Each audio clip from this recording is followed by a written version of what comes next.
परम मंगलमय परात्पर अखिलेश्वर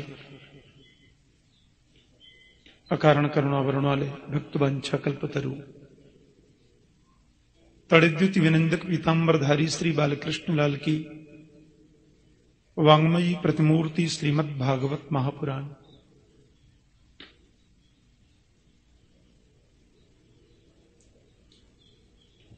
परम वंदनीय संत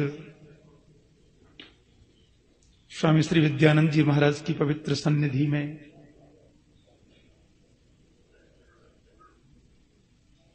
गोपियों की आराध्या ब्रजांगनाओं द्वारा सेवित माता कात्यायनी जी के चरणों में बैठकर भागवतामृत रसपान करने के लिए हम सब लोग संवेद रूप से एकीभूत हैं।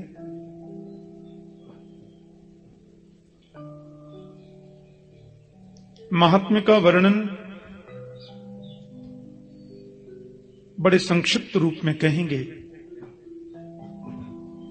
क्योंकि वृंदावन में तो कथा होनी चाहिए। मेरे जीवन की 684वीं कथा मैं यहां कर रहा हूं। 683वीं कथा कल पूर्ण हुई। वैसे तो ये 683वीं कथा होनी थी, पर बीच में कथा और व्यस्तता में आ गई तो ये नंबर 84वां हो गया।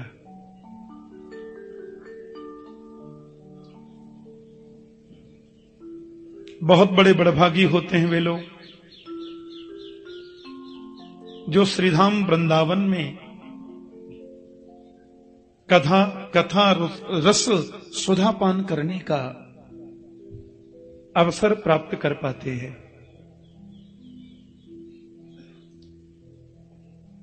कथा तो हम लोग सब जगह करते ही हैं, देश में विदेश में हजारों लाखों लोग आनंद रस पीते ही हैं। लेकिन साल 2 साल में एक आध बार कथा जब मैं श्रीधाम वृंदावन में करता हूं तो मेरा भाव ये रहता है कि मैं यहां कथा ज्यादा कहूं और सब कम। और क्योंकि श्री श्री मां कात्यायनी के चरणों में बैठकर हम लोग कथा सुनेंगे और सुनाएंगे, इसलिए मेरा प्रयास होगा कि मैं यहां बिल्कुल विशुद्ध भागवत की कथा करूं और आपको भागवत के संपूर्ण मूल विषय को सुनने का अवसर मिले, ऐसा मेरा प्रयास होगा। क्योंकि इस पवित्र स्थान पर जहां गोपियों ने मां की कृपा से गोविंद को पाया, इस स्थान पर विराजित होकर के कथा सुनने वाले तो धन्य हैं ही, जिनको कथा कहने का अवसर मिल रहा है उनकी कथा और वाणी दोनों ही धन्य हो जाती है। ये भूमि ऐसी है कि सच्चिदानंद रूपाय विश्वोत्पत्त्यादि हेतवे तापत्रय विनाशाय श्री कृष्णाय वयं नमः। बड़ी उपयोगी बातें हैं। सत्य, चित्त और आनंद जीवन का परम सार और परम लक्ष्य है। ये सच्चिदानंद जो त्रिकालाबाधित सत्य है, जो आदि मध्यांत सत्य है, जो अपरिवर्तनीय सत्य है, उसे हम सत्य बोलते हैं। सत्यव्रतम सत्यपरम त्रिसत्यम सत्यस्य योनिम निहितम च सत्ये सत्यस्य सत्यम मृत सत्य नेत्रम सत्यात्मकम त्वाम शरणम प्रपन्नाः। जो सत्यव्रत है, त्रिसत्य है, जिसका मूल भी सत्य है, मध्य भी सत्य है और कभी नहीं होने वाला अंत भी सत्य है, उसे हम सत्य बोलते हैं। परमात्मा का दूसरा नाम चित है, माने प्रकाश, जिसे कभी किसी से प्रकाश उधार लेने की जरूरत नहीं पड़ती। सूर्य में रोशनी भी उसकी कृपा से है, चंद्रमा में शैतल्य भी उसकी कृपा से है। प्रकृति के जितने भी नियम चल रहे हैं स्वतः उसके द्वारा ही निर्देशित हैं। यह संपूर्ण आकाश जिसका मंदिर शिखर है मानो, पुष्पों में सुगंध वो है तो रंग भी वही है, प्रकाश स्वरूप है, बल्कि अपने प्रकाश से दुनिया को प्रकाश देता है, इसलिए उसका नाम चित्त है। और तीसरी बात बड़ी सुंदर कही, आनंद है वो। आनंद की परिभाषा तो भागवत में बड़ी विचित्र रूप में वर्णित है। आनंद का मतलब क्या? कुछ लोग भोजन करते हैं और पूछे कैसा लगा, वो तो बहुत आनंद आया। एयर कंडीशन कमरे में सोए, सवेरे उठे, कैसा लगा, बहुत आनंद आया। ये आनंद की परिभाषा नहीं है। अरबों की संपदा हमने प्राप्त कर ली, उससे सुख प्राप्त होगा, आनंद नहीं। भौतिक सुविधाओं से हमने युक्त जीवन जी लिया, उससे हमें सुविधा और सुख मिलेगा, आनंद नहीं। क्योंकि आनंद तो सिवाय गोविंद के दूसरा कोई होता ही नहीं है। आनंद तो स्वयं कृष्ण है। आपने देखा होगा भागवत की कथाएं जब होती हैं तो चतुर्थ श्री कृष्ण जन्मोत्सव मनाते हैं, चतुर्थ दिवस। तो कृष्ण जन्मोत्सव में लोग क्या बोलते हैं? नंद घर आनंद भयो, जय कन्हैया लाल की। अवध घर आनंद भयो, जय राजा राम की। नंद घर आनंद भयो, जय कन्हैया लाल की। नंद घर कृष्ण भयो, जय कन्हैया लाल की नहीं। नंद घर गोविंद भयो, जय कन्हैया लाल की नहीं। नंद घर आनंद भयो, क्योंकि आनंद स्वयं कृष्ण है, आनंद स्वयं राम है। जो आनंद सिंधु सुख राशि, सी करते त्रैलोक सुपासी, सो सुख धाम राम अस नामा। जो आनंद का सिंधु है, जिसके आनंद की सिंधु की बिंदु भी किसी को प्राप्त हो जाए तो पूरा विश्व प्रपंच आराम विराम और विश्राम का अनुभव करता है। इसलिए राम ही आनंद है, कृष्ण ही आनंद है। तो सत्य भी श्री कृष्ण, चित्त भी श्री कृष्ण और आनंद भी श्री कृष्ण। एक और बात, दुनिया की हर चीज को आप पलट सकते हैं। सुख का उल्टा तो दुख होता है, रात्रि का उल्टा दिन होता है, प्रकाश का उल्टा अंधकार होता है, गोरे का उल्टा काला होता है, विद्वान का उल्टा मूर्ख होता है। लेकिन आनंद का उल्टा कभी कुछ होता है?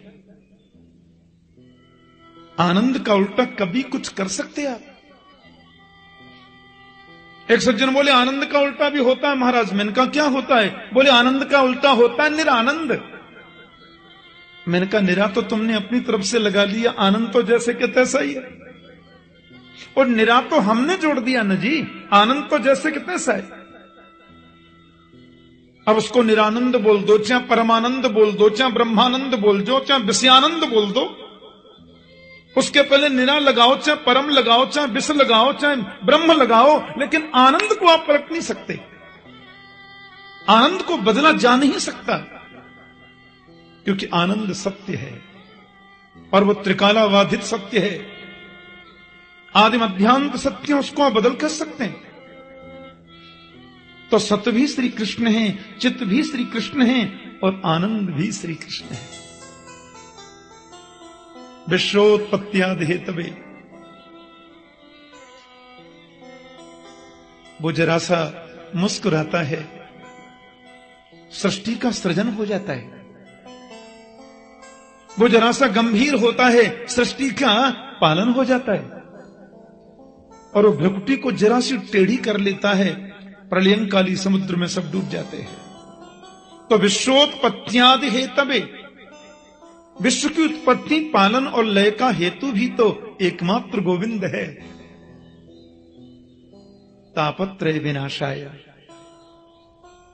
तीनों प्रकार के तापों को नष्ट करने की जिनके नाम में शक्ति है। तीनों ताप, आध्यात्मिक ताप हो, चाहे आदि दैविक ताप हो, चाहे आदि भौतिक ताप हो, कोई भी ताप गोविंद के नाम के सामने रुक तो नहीं पाता। तो तापत्रय विनाशाय, दैहिक दैविक भौतिक तापा, राम राज्य काहू नहीं व्यापा। गोविंद की सन्निधि, परमात्मा राम की सन्निधि तीनों तापों को विनष्ट करती है। तापत्रय विनाशाय। ऐसे श्री कृष्णाय वयम नुमः, श्री कृष्ण को हम प्रणाम करते हैं। वयम नुमः माने मैं नहीं या केवल एक नहीं, हम सब मिलकर उनको प्रणाम करते हैं। क्योंकि भागवत के प्रधान प्रतिपाद्य तो मेरे गोविंद हैं, श्री कृष्ण ही है ना। इसलिए महात्मा के प्रथम श्लोक में श्री कृष्ण को वंदन किया गया। भागवत के पूज्य आचार्य हैं भगवान शुकदेव स्वामी। यम प्रव्रजन्तमनुपेतमपेत कृत्यम, द्वैपायनो विरह कातराजुहाव, पुत्रेति तन्मयतया तरवोऽभिनेदु, हम सर्वभूतहृदयं मुनिमानतोऽस्मि। 12 वर्षों तक जिन्होंने मातृगर्भ में वास किया, जो जन्म से ही सन्यासी है। मुंडन तो तब कराना पड़ता है जहां केश आ जाए। संस्कारों की जरूरत तो वहां होती है जहां संस्कारों का अभाव है। जो त्रिगुणातीत है, सत्वगुण रजोगुण तमोगुण तीनों से परे है, वो जन्म सन्यासी है, जन्म से ही सन्यासी।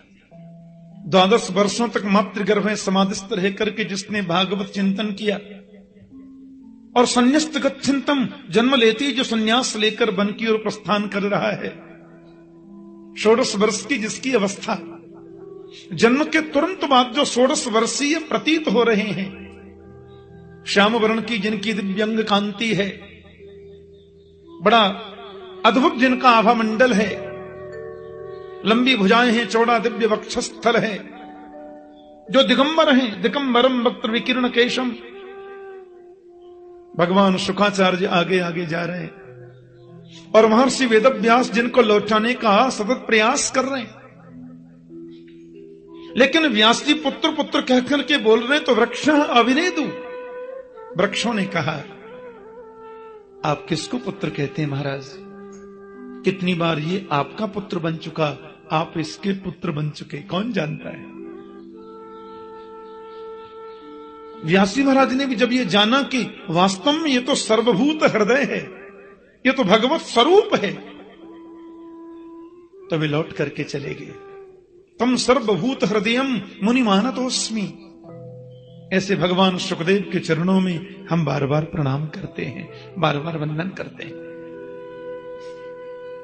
मां कात्यायनी के चरणों में बैठ करके हम लोग इस अमृत रससुधा का पान करने के लिए एकत्रित हैं। ऐसे ही पुराण की कथा के लिए एक बड़ी सुंदर भूमि बताई शास्त्रों में, उसका नाम है नैमिषारण्य। 88,000 संत जन विराजमान थे, जिनका जीवन ही कथा है। एक पुराण की कथा पूरी हुई तो दूसरी प्रारंभ। आपस में ही चर्चा करते हैं, कभी किसी को वक्ता बना करके बैठ जाते हैं। लेकिन आज अपने नित्य के कर्मों से निवृत्त होकर के वो ऋषि जन जब बैठे थे, शौनकादि बोलते हैं उन्हें, उनके मध्य में आदरणीय सूत जी महाराज पधारे। वे ऋषि तो बड़ी लंबी उम्र वाले हैं, कोई 1000 वर्ष के हैं, कोई 10,000 वर्ष के हैं, कोई लाख वर्ष के हो गए। और आश्चर्य की बात यह है कि वो सभी ब्राह्मण हैं। आज उनकी कथा के मंडप में, उन ऋषियों की मंडली के मध्य में बिल्कुल एक युवा संत आया। महर्षि वेदव्यास के परम प्रिय शिष्य, भगवान शुक्राचार्य के गुरु भ्राता। और आश्चर्य की बात यह है कि ये ब्राह्मण नहीं है। प्यार से बोलो जय श्री कृष्ण। अब देखो, ये तो आपको ध्यान रखना पड़ेगा 8 दिन पूरा, कि कुंभकर्ण की पत्नी श्रीमती निद्रा देवी जो हैं, वो कथा में थोड़ा गड़बड़ तो करती। हाँ, एक माता तो मेरे से बोली, ठाकुर जी थे इतनी सोनी कथा बाँचो थाने के बताऊं महाराज। मैंने कहा क्या अच्छा लगता है आपको कथा में? बोले मैं 2-2 गोली नींद की खाऊं तो माने नींद को नहीं आवे। थारी कथा में तो बैठते ही माने ऐसी चोखी नींद आवे थाने के बोलूं महाराज। मैंने कहा किसी काम में तुमने मुझे पास तो किया माता। वो जरूर आती हैं। हाँ, श्रीमती निद्रा। कुंभकर्ण की मृत्यु के बाद में उन्हें बड़ा रोष हुआ और राम जी से बोली आपने मेरे पति को मार दिया, बदला लेकर के मानूंगी। राम ने कहा कैसे लोगी बदला? निद्रा बोली बताओ बैकुंठ में कौन जाता है? राम जी बोले वही जाते हैं जो कथा सुनते हैं। निद्रा बोली यही तो तरीका है, जहां भी कथा हो रही होगी वहां श्रोताओं के सिर पे जाके मैं आसीन हो जाऊंगी। बेचारे व्यास जी कथा सुनाते रहेंगे, श्रोता झोंका लेते रहेंगे। कोई सुनेगा ही नहीं तो बैकुंठ जाएगा ही नहीं, तो खाली गोदाम में तो ताला लगवाना ही पड़ता है ना जी। राम ने कहा बरोबर है देवी, लेकिन अपन भी एक नियम लगा देंगे। बोले क्या? कि हर 5 मिनट बाद जय श्री कृष्ण बुलवा दिए करेंगे। वो जरूर आती है। तो 8 दिन का ये अनुष्ठान है हमारा, उसमें आकर वो विघ्न न कर दें, इसलिए जय श्री कृष्ण जरूर याद रखा करें। हाँ, माता के चरणों में बैठे हैं और जय श्री कृष्ण बोलेंगे तो मुझे एनर्जी मिलती रहेगी। बोलो जय श्री कृष्ण। हाँ, शारीरिक थकान तो होती ही है, लेकिन जय श्री कृष्ण से करंट मिलता है। अब उन शौनकादि ऋषियों ने आदरणीय सूत जी को देखा, सब खड़े हो गए। पधारिए, बहुत कृपा की आपने। अब देखो महाराज, वो तो उनको प्रणाम कर रहे हैं और वो उनको प्रणाम कर रहे हैं, दोनों के सामने लेट रहे हैं। नहीं आप ये क्या कर रहे हैं महाराज? मुझे बहुत शर्म आती है, बड़ा संकोच लगता है। आप लोग सब महान मनीषी हैं, तत्वज्ञ विद्वान हैं, अवस्था में भी मुझसे बहुत बड़े हैं, और इस प्रकार से आप मेरा स्वागत करते हैं। एक बात कहूं, संत वही सबसे श्रेष्ठ है जो अपने को कभी संत समझे ही नहीं। ज्ञानी वही सबसे ऊंचा है जो किसी को अज्ञानी न समझे। ज्ञानी वही सबसे ऊंचा है, और गुरु वही सबसे उत्तम है जो अपने को कभी गुरु मानता ही नहीं। बोलो जय श्री कृष्ण। धनवृद्धा बलवृद्धा आयुवृद्धा तथैव च ते सर्वे ज्ञानवृद्धस्य किंकराः शिष्य किंकरा। कोई बल में बड़े होते हैं, कोई आयु में बड़े होते हैं, कोई धन में भी बड़े होते हैं, लेकिन ते सर्वे ज्ञानवृद्धस्य, ज्ञान में जो बड़ा होता है ना, वो सबसे आदरणीय और सबके लिए पूजनीय होता है। शौनकादि ऋषियों ने बिल्कुल निष्पक्ष भाव से अपने मन की बात सूत जी से कह दी कि अज्ञान अध्वांत विध्वंस कोटि सूर्य समप्रभ सूताख्या ही कथा सारम मम कर्ण रसायनम। मानव के जीवन में जो अज्ञान रूपी अंधकार बैठा है, उस अज्ञान अंधकार को दूर करने के लिए सूत जी आप करोड़ों सूरजों के समान हैं, कोट सूर्य समप्रभ। इसलिए आज आपसे विनम्र निवेदन है, ऐसी कोई कथा हमें बताओ जो कानों के द्वारा अमृत रस का काम करे। मम कर्ण रसायनम। और एक बात आपसे स्पष्ट कह दें, हमें कोई दुख नहीं है और हमने कभी दुख को दुख समझा भी नहीं है। और कदाचित दुख आवे भी तो सूत जी दुख और सुख तो मन की मान्यता है। जिसको हमने मान लिया वो सुख है और जिसको मान लिया वही दुख है। वास्तव में तो सुख भी कुछ नहीं होता और दुख भी कुछ नहीं होता।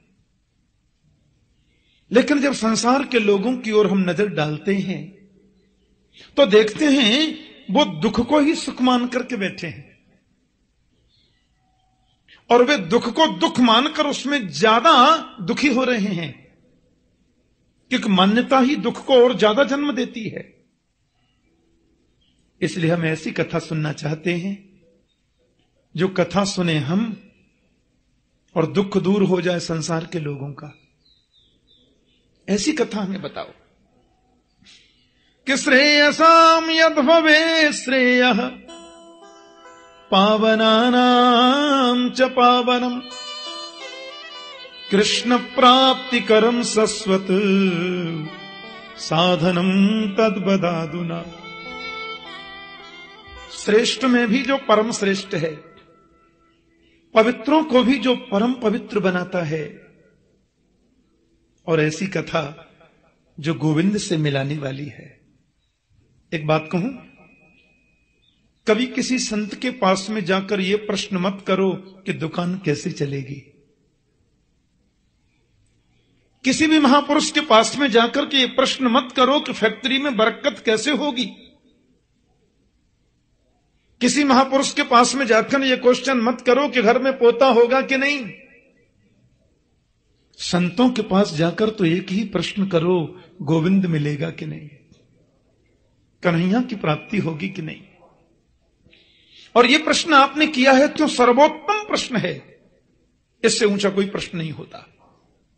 और ध्यान देना, दुख भी मिलेगा हमारे कर्मों से, सुख भी मिलेगा हमारे कर्म से, लेकिन भगवत शरणागति गोविंद की प्राप्ति तो संत कृपा से ही संभव है।